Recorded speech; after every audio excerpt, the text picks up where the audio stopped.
tayo guys. Inulan na ako. Ayan, umuulan. Ang lakas ng ulan. Ito yung labas. Mag-ano ako, mag-brush. Naubos ko na. Ang layo na nung na-ano ko. Doon na. Marami na akong nakuskus. Ayan. Habang ako ay nagtatransfer ng file kanina, inumpisahan ko yun. Naubos na rin yung aking pangganare.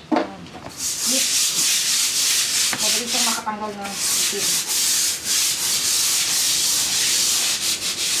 So, gawin ko ito. Kaya di naman natin ito trabaho, guys. Alam niyo yun.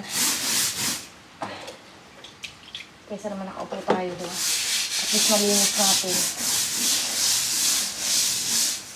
Matutuan na nito yung dalawa.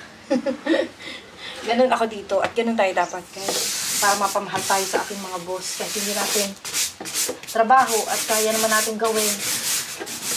Huwag na natin ipag maisip ba? Alam mo, ipag maisip. Magkusa na tayo. Kung nakikita naman natin na madumi. Tapos hindi natin gagawin. Kasi 1 year na kami dito sa bahay na ito. Ngayon pa na ito nalinis ulit. Yan. So yung in a little way ba na alam niyo yun na makatulong tayo sa ganito, di ba? Ito pa nililinisin ko. Kanina, nakapagtanim ako doon. Yung mga maliliit na bagay. Yan yung mga mapapamahal tayo sa ating mga employer. Yan, di ba? Kapag ay kaya naman natin gawin. Yun ulit, malamig na kasi umulan na. So, mamaya ulit or kung kailan ulit ako may time. Kanina hayun nga habang ako ay ng files. O diba ang haba na nagawa ko, guys. Habang ako ay sa transfer ng files kanina, naisip ko kususin ko na kaya ito. Tapos malinis-linis na siya, oh. Nag-light na. Ay, ang mag-asawa namang ari ay alam niyo yun, napakabait sa akin. Ako nga ay pamilya na nila. Diba, ganun dapat tayo. Yung may kusa ba? May initiative tayo na tulungan yung nakikita natin na ganyan. May dumi or na pwede natin, kaya naman natin i-fix, gawin natin at mapapamahal tayo sa kanila. Kaya nga sabi ko sa kanila lagi, kayo talaga yung pamilya nga nila ako, pero sila talaga yung pamilya ko dito sa France, guys. Mga problema ko, mga kailangan ko, sila lahat yung tumutulong sa akin. Kasi family ang turing nila dito sa akin. So lagi nilang sinasabi na mahal nila ako. So, ganun din ako. Love ko din sila. So, yan. Wala sila dito for 2 weeks. Actually pala guys, 1 year na kami dito. Last year. Lumipat dito parang April 10. Tapos dito ngayon, ayan, nag-end na yung ating washing, yung ating dryer. Pero hindi pa siya hindi pa siya dry. Isa pang ikot, maagatan bago ako umuwi. 30 ulit natin. Kasi naglalaba ako. Yan. Hindi naman niya yan inaano sa akin. Hindi naman niya yan ipinapagawa sa akin. Kasi hindi ko naman yung trabaho. Pero nakita ko kasi na ang daming labahin. Babalik sila in 2 weeks pa. So labang ko na lang, diba? Na pagdating nila, malinis ang bahay. Diba? Tapos yung mga gawain. So masaya sila. Yun. So, dapat tayo ay flexible. Diba? Sabi ko nga, kung ano yung... Kasi mayroong din mga tao kasi na, alam mo yun, yung matagal na, sinasamantala na nila yung, kabaitan ba ng mga employer nila. So, ako kasi, yung kahit, hindi man ako perfect, no?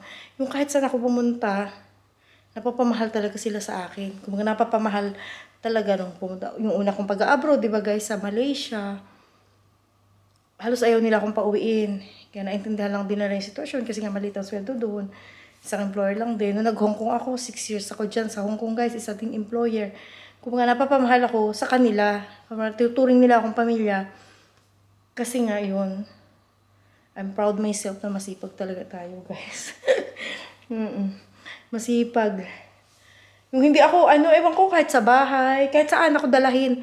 Yung hindi ako pwedeng uupo lang. Tapos talaga sa akin may ginagawa. Yan. Habang ako nagka-transfer ng files. Yan. Sabi ko, brasing ko, nakikita ko siya. Upo-upo ako dito, tapos nakikita ko yun. Ayan, oh. Yan, guys. Diba? Kita ko, dumi-dumi. Tapos yung mga lumot-lumot, tatanggalin ko din yung mga lumot-lumot na yan. Yan. Ito, diba? Ganyan. Yung iPad, di na makita. Kasi malakas yung, may ulan. So, yun lang. Gusto ko lang i-share sa inyo na ganun. Mas mapapamahal tayo sa mga employer natin kung alam nyo yun, kung may pagkukusa ba tayo, kung magiging flexible tayo. Na kahit hindi mo trabaho, kung kaya mo naman gawin, magkusa ka na at mamahalin ka nila. Makikita naman nila, nararamdaman nila kung ano talaga yung kung totoo ka talaga na, alam niyo yun, kung totoo ka talaga na na bahagi ng nila, ng family nila. Yan. Kaya lahat sila dito, love ako. Lagi nila yung sinasabi sa akin na hanggat gusto ko sa kanila ako, kami na nga daw ang sumasama forever. Kaya lang, syempre, mayroon tayo, yan, si Daddy Bear, punta naman tayo sa Australia. So, ayan, for now, hindi pa natin alam habang nandito tayo. Kaya, ano pa ba ang gusto kong i-share sa inyo? Is may vlog tayo, gagawa na tayo lagi ng maraming vlog. I plan to sleep here, pero wala akong battery, wala akong charger ng aking camera. So, sayang naman kung wala akong charger. Kasi hindi ko makakapag-vlog, hindi rin ako makakapag-edit. Uwi na siguro ako mamaya. Tapusin ko yung aking nilalabhan at saka yung aking dinadryer. Nakadalawang salang na ako ng pag-dryer. Yan. Siya ang gumagawa niyan. Si aking among babae. Kasi syempre ako naman talaga, ko lang yung sa mga bata, magsundo sa school, yung dalawa. Pero pag ako nandito at yung mga bata naman ay tulog, or si Rap-Rap, si Mat-Matam kasi lagi siya sa school, ginagawa ko na yung mga kaya kong gawin. So, tsaka parang ito din yung, samantalhin ko yung time ba na malinis ko ng ayos ang bahay, para pagdating nila, malinis, fresh yung bahay. Masayan sila. Wag na nating, wag na nating pagmaisipan na, kailangan, hindi lang ang lahat ng bagay ay pera-pera, guys. Kasi alam nyo, kapag marunong ka talaga, yung may pagkukusa ka, mamahalin ka nila at more than pa sa pera yung pakiramdam na na-appreciate na at ituturing kang pamilya, guys. Dito wala. Kahit magpahiga-higa ako dito, na nandito sila, ino-offer nila yung yun nga, sabay September, ang oras na ng trabaho ko sa kanila ay mababawasan, pero they give me the same full declare. And then, kasi parang nga sa papers ko, and then they offer to stay here, use the Wi-Fi, do my paperworks, my office work. So, pwede kong gawin dito. Yan. Kaya yung maliliit na bagay na yan, na ginagawa natin sa kanila, na-appreciate nila yan. Nakikita nila yan. Yung sincerity mo ba sa mga ginagawa mo. So, yun lang. At least nakapag-share ulit ako ng aking trabaho dito sa France. Na-share ko naman ngayon kung ano yung trabaho ko, di ba? Nakikita nyo naman sa mga vlog ko dati. Kung ano yung trabaho ko, usually ganito yung trabaho kasi hindi naman tayo marunong mag-France. And it's, for me, talagang napakahirap para sa akin ang matuto ng French. Yan. Yun lang. Ano pa ba? Ganun, maglinis. Ligpit-ligpit. Yun. Yun lang. We keep going. And yeah, God bless us all, guys. We love you all.